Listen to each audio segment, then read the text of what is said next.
প্ৰিয় দৰ্শক, মই সঞ্জীৱ। আপোনালোক সকলোকে সঞ্জীৱ মটিভেশ্যনৰ অন্য এটা ভিডিঅ'লৈ স্বাগতম জনাইছোঁ।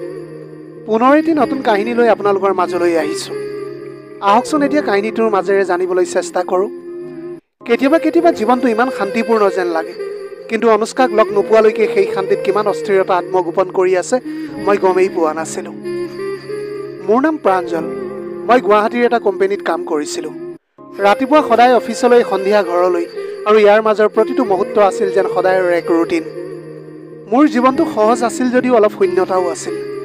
কেতিয়াবা ৰাতি মোৰ শোৱা কোঠাৰ বেৰত থকা ছাঁবোৰলৈ চাই মোৰ এনে লাগিছিল যেন মই কেৱল জীয়াইহে আছোঁ, কিন্তু জীৱনটোক যেন অনুভৱেই কৰিবলৈ পৰা নাই। কলেজীয়া দিনত প্ৰেমৰ দৰে কিবা এটা ভ্ৰম দুবাৰমান হৈছিল যদিও প্ৰতিবাৰেই জীৱনে মোক সত্য পথটো দেখুৱাইছিল। এতিয়া মই মাথো এজন সাধাৰণ মানুহ হৈ পৰিছিলোঁ। কামলৈ যোৱা, খোৱা বোৱা আৰু শোৱা। কিন্তু কেতিয়াবা ভাবিছিলোঁ জীৱনটো এনেকুৱাই নেকি? মোক অন্তৰৰ ভিতৰৰ পৰা গোটেইখিনি চাব পৰা কোনোবা আছেনে মোৰ জীৱনত? সেইদিনা আছিল শনিবাৰ। মোৰ বন্ধুৱে মোক তেওঁৰ ঘৰলৈ মাতিছিল। তেওঁ কৈছিল যে তেওঁৰ ভাগিনী আহিছে, তাইক লগ কৰিবলৈ আহা, তোমাৰ ভাল লাগি যাব। মই তেতিয়া বৰ বেছি উত্তেজিত নাছিলোঁ যদিও যিয়েই নহওক মই তেতিয়া তালৈ গৈছিলোঁ। মই দুৱাৰৰ বেলটো বজালোঁ। দুৱাৰখন তেতিয়া খোল খালে। তাতেই থিয় হৈ আছিল অনুষ্কা নামৰ ছোৱালীজনী। প্ৰথম দৃষ্টিত তাইক কেৱল এগৰাকী সাধাৰণ ছোৱালী যেন লাগিছিল, যদিও কিবা এটা কাৰণত তাইৰ চকুত কিবা এটা মোৰ চকুত পৰিছিল। তাইৰ হাঁহিটো সূক্ষ্ম আছিল যদিও মোৰ হৃদয়খন চুই গৈছিল। তাই তেতিয়া ক'লে যে ভিতৰলৈ আহক। মই লগে লগে ভিতৰলৈ বুলি সোমাই গৈছিলোঁ। এতিয়া মই লক্ষ্য কৰিছিলোঁ ঘৰখনো তাইৰ দৰেই আছিল, পৰিষ্কাৰ, অলংকৃত, কিন্তু উষ্ণতাৰে ভৰা। তাই তেতিয়া পাকঘৰলৈ বুলি গুচি গ'ল। মই এতিয়া ড্ৰয়িং ৰুমতে বহি পৰিলোঁ। মই এতিয়া লক্ষ্য কৰিছিলোঁ কেইমুহূৰ্তমানৰ ভিতৰতে তাই মোলৈ চাহ বনাই লৈ আহিছিল। চাহ লৈ অহাৰ পিছত তাই মোক সুধিলে যে আপুনি চাহ খাই ভাল পাবনে? তেতিয়া মই ক'লোঁ যে যদিহে তুমি বনাইছা। তেতিয়া তাই লাহেকৈ হাঁহিলে। তেন্তে আপুনি আটাইতকৈ ভাল চাহ পাব। তাইৰ পৰা কাপটো লোৱাৰ লগে লগে মোৰ আঙুলিবোৰে তাইৰ আঙুলিবোৰ লাহেকৈ স্পৰ্শ কৰিছিল। এটা চমু মুহূৰ্ত, কিন্তু সেই এটা মুহূৰ্ততে মোৰ ভিতৰত কি সলনি হ'ল মই বুজিব পৰা নাছিলোঁ। এনেকৈ এতিয়া সন্ধিয়া হৈ আহিছিল।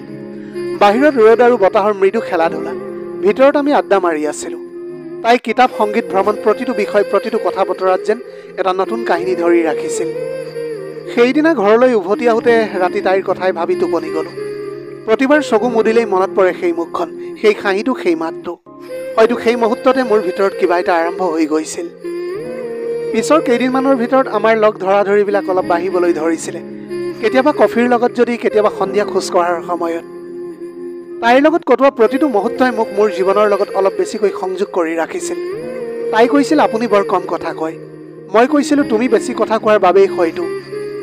কথাষাৰ শুনাৰ পিছত তাই জোৰেৰে হাঁহিবলৈ ধৰিছিল, আৰু তাইৰ হাঁহিটোৱে মোক যেন পোহৰেৰে ভৰাই পেলাইছিল। এদিন বৰষুণ দি আছিল। অফিচৰ পৰা ওলাই যাওঁতে ৰাস্তাৰ চুকত তাইক দেখিলোঁ মই এতিয়া লক্ষ্য কৰিছিলোঁ তাইৰ হাতত এটা ছাতি থকাৰ স্বত্তেও তাইৰ চুলিখিনি তিতি গৈছিল। কিন্তু তেতিয়াও তাই বৰষুণটো অনুভৱ কৰিবলৈ পাৰিছিল। এতিয়া মই ওচৰ চাপি আহি ক'লোঁ যে বৰষুণত খোজকাঢ়ি আছা নেকি?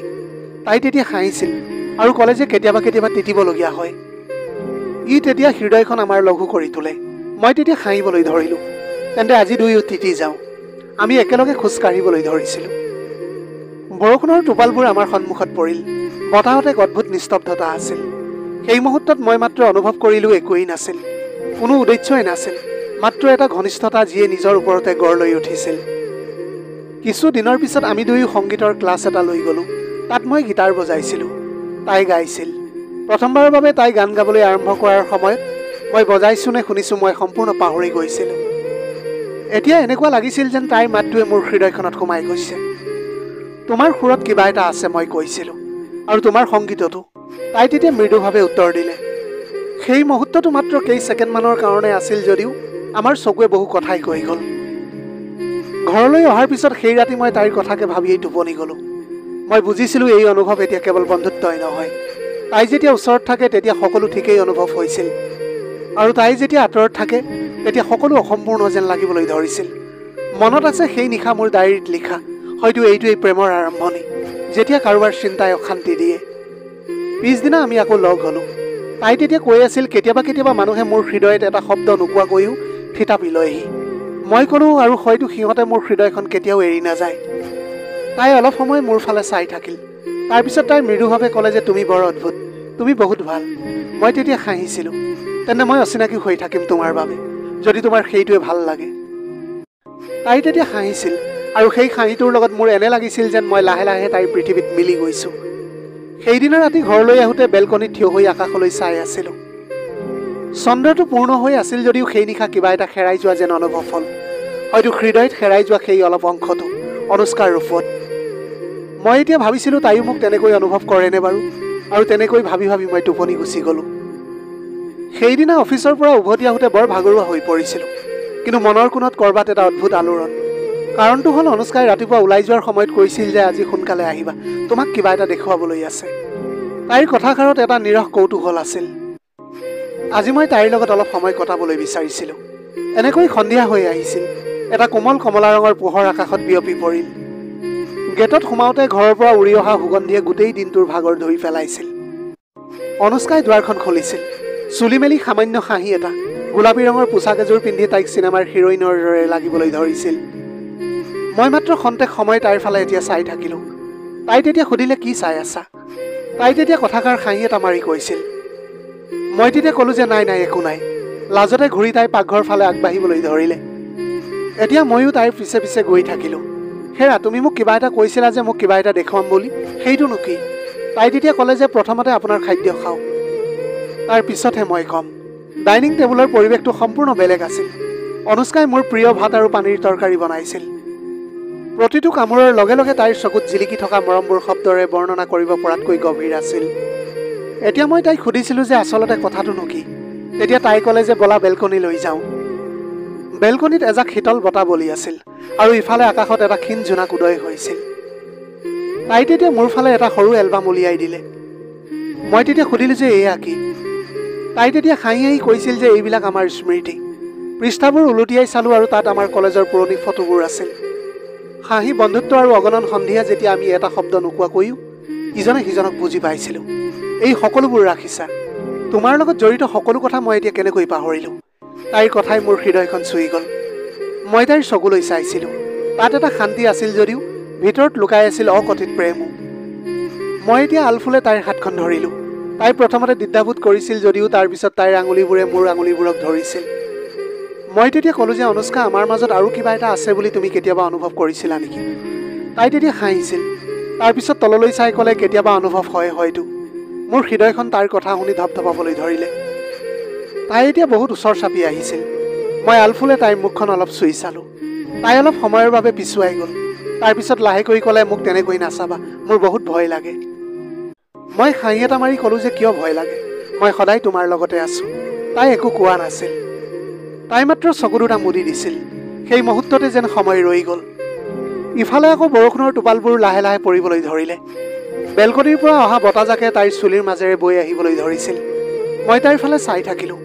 সেই মুহূৰ্তটো মোৰ বাবে যাদুকৰীতকৈ কম নাছিল। মই ক'লোঁ, তুমি এতিয়া তিতি যাবা। তাই ক'লে, তিতি যাবলৈ দিয়ক, বহুত ভাল লাগে মোৰ। তাই এতিয়া বৰষুণত থিয় হৈ আছিল, আৰু মই মাত্ৰ তাইলৈ চাই থাকিলোঁ। বৰষুণৰ প্ৰতিটো টোপাল এতিয়া তাইৰ মুখত পৰিছিল। মই তাইৰ ওচৰলৈ গৈ তাইৰ হাতখন ধৰিলোঁ। এতিয়া ভিতৰলৈ যাওঁ ব'লা। তাই তেতিয়া ক'লে, নাই, অলপ সময় আৰু থাকোঁ। তাইৰ মাতত এক অদ্ভুত কোমলতা আছিল। আমি ভিতৰলৈ খোজ দিওঁতে কোঠাটো অন্ধকাৰ হৈ পৰিছিল। কেৱল টেবুল লেম্পৰ ম্লান এটা পোহৰ আছিল। অনুষ্কাই তাইৰ শাৰীৰ আগটো লাহেকৈ চেপি দিছিল। পানীৰ টোপালবোৰ মজিয়াত পৰি আছিল। মই তাইৰ হাতত টাৱল এখন দি ক'লোঁ, তুমি বেমাৰত পৰিবা। তাই তেতিয়া হাঁহিবলৈ ধৰিছিল। তেন্তে তুমি জানো মোৰ যত্ন নল'বা? তাইৰ কথাবোৰ যেন মোৰ হৃদয়ৰ গভীৰতালৈ ডুব গৈছিল। তাই এতিয়া ওচৰ চাপি আহিছিল।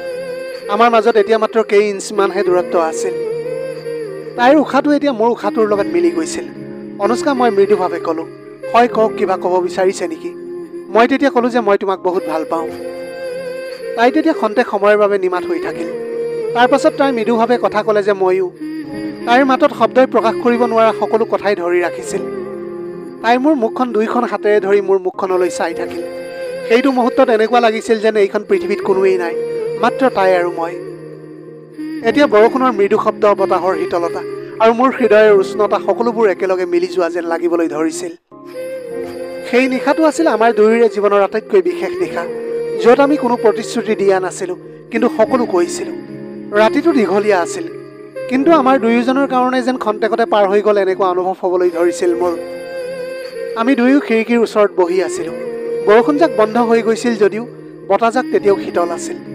কোঠাটোত মাত্ৰ এটা কোমল হালধীয়া পোহৰ, যিটো তাইৰ মুখত পৰি আৰু কোমল কৰি তুলিছিল। অনুষ্কা সেইটো সময়ত নিমাত হৈ আছিল, যদিও তাইৰ চকুত বহু কথাই চলি আছিল। মই তেতিয়া মৃদুভাৱে সুধিলোঁ, কি ভাবি আছা তুমি? তাই তেতিয়া ক'বলৈ ধৰিলে যেন সেই মুহূৰ্তটো কেতিয়াও শেষ হৈ নাযাওঁ। মই এতিয়া তাইৰ ফালে চাইছিলোঁ। তাইৰ চুলিখিনি এতিয়াও অলপ তিতি আছিল আৰু গালত পানীৰ টোপালবোৰ জিলিকি আছিল। মই এতিয়া তাইক মৃদুভাৱে কৈছিলোঁ, জানানে, যেতিয়া মই তোমাক এনেকৈ চাওঁ তেতিয়া মোৰ এনেকুৱা লাগে যেন মোৰ জীৱনটো বন্ধ হৈ যাবলৈ খুজিছে। তাই তেতিয়া লাজতে ৰঙা পৰি তললৈ চাইছিল, যদিও তাইৰ হাঁহিটো ৰোধ কৰিব নোৱাৰাকৈ থাকি গ'ল। লাহে লাহে তাই মোৰ কান্ধত মূৰটো থৈ দিলে। আমি দুয়ো তেনেকৈ অলপ সময় বহিছিলোঁ। বাহিৰত মৃদু বতাহ এজাক বলি আছিল আৰু ভিতৰত আৰামদায়ক উষ্ণতা। কিছু মুহূৰ্তৰ পিছত তাই ক'লে যে, মনত আছেনে, কলেজত মই সদায় কৈছিলোঁ মই কাকোৱে বিশ্বাস কৰিবলৈ নোৱাৰোঁ বুলি, কিন্তু এতিয়া মই তোমাক লাহেকৈ বিশ্বাস কৰিবলৈ ধৰিছোঁ। তাই এতিয়া মোৰ ফালে চাইছিল আৰু সেই চাউনিটোত থকা পৰিস্থিতিটো স্বীকাৰোক্তিতকৈ কম নাছিল। মই তাইৰ হাতত ধৰিলোঁ। তাইৰ আঙুলিবোৰ ঠাণ্ডা হৈ গৈছিল যদিও স্পৰ্শত এটা অদ্ভুত উষ্ণতা আছিল। তাই তেতিয়া লাহেকৈ হাঁহি এটা মাৰি ক'লে, জানেনে, মই কেতিয়াও ভবা নাছিলোঁ যে মই কাৰোবাৰ ইমান ওচৰ চাপিবলৈ পাৰিম। তেতিয়া মই তাইক কৈছিলোঁ যে হয়তো এইবিলাক পূৰ্ব নিৰ্ধাৰিত আছিল।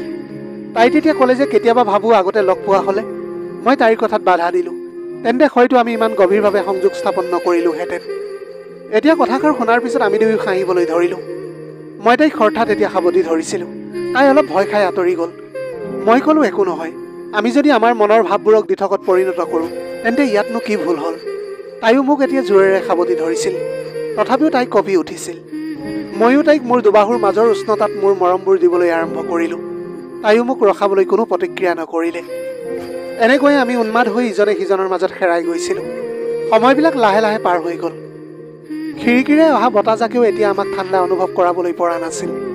অনুষ্কাৰ মুখৰ পৰা তিতা চুলি এডাল আঁতৰাই ক'লোঁ, জানানে, তোমাৰ চকুত এটা কাহিনী আছে। তাই তেতিয়া লগে লগে ক'লে যে তোমাৰ কথাত সান্তনা আছে। সেইটো মুহূৰ্ত এতিয়া আমাৰ বাবে চিনেমাৰ দৰে লাগি গৈছিল। সেয়া আছিল বাস্তৱ, আৰু এক সুন্দৰ বাস্তৱ। অলপ পিছত অনুষ্কাই উঠি গৈ ক'লে যে চাহ একাপ বনাব লাগিব নেকি? মই তেতিয়া ক'বলৈ ধৰিলোঁ, চাহতকৈ তোমাৰ সংগহে মোৰ বেছি ভাল লগা হৈছে। তাই তেতিয়া হাঁহিবলৈ ধৰিছিল। লগে লগে ক'লে যে তুমি বৰ দুষ্ট হৈ পৰিছা।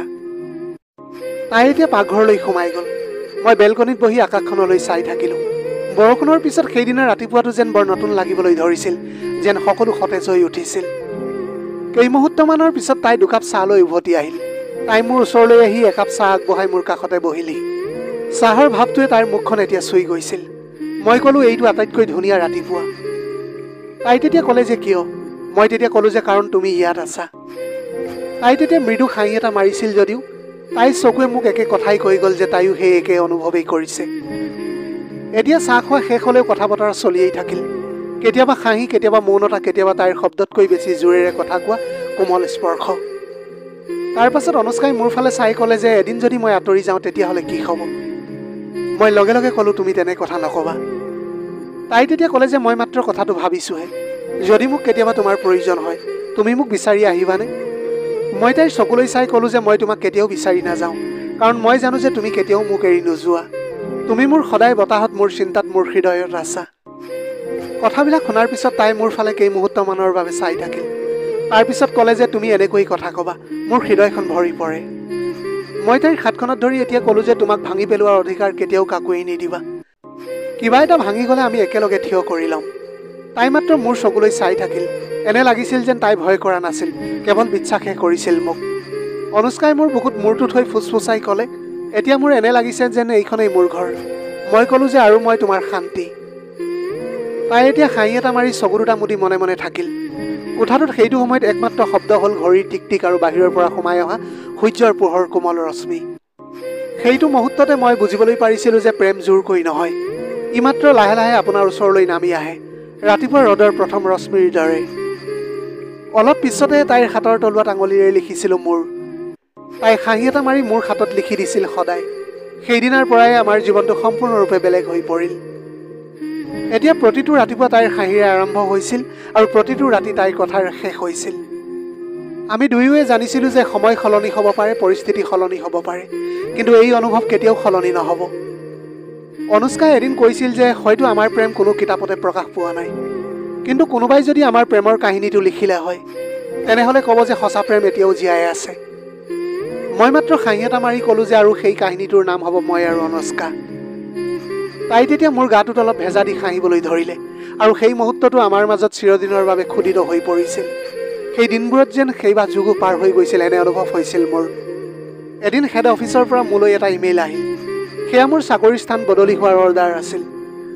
মোৰ চাকৰিৰ স্থান বহু দূৰলৈ বদলি কৰা হ'ল, য'ৰ পৰা তাইক খবৰ লোৱাটো মোৰ বাবে একেবাৰে সম্ভৱ হ'ব পৰা নাছিল। এতিয়া মই সময়ৰ লগে লগে কামৰ ব্যস্ততাত তাইক পাহৰি গৈছিলোঁ। 2 বছৰৰ পিছত এদিন মায়ে মোলৈ এখন ফটো পঠিয়াই দিলে আৰু ক'লে যে সেইজনী ছোৱালীক তাই মোৰ লগত বিয়া দিবলৈ ঠিক কৰিছিল।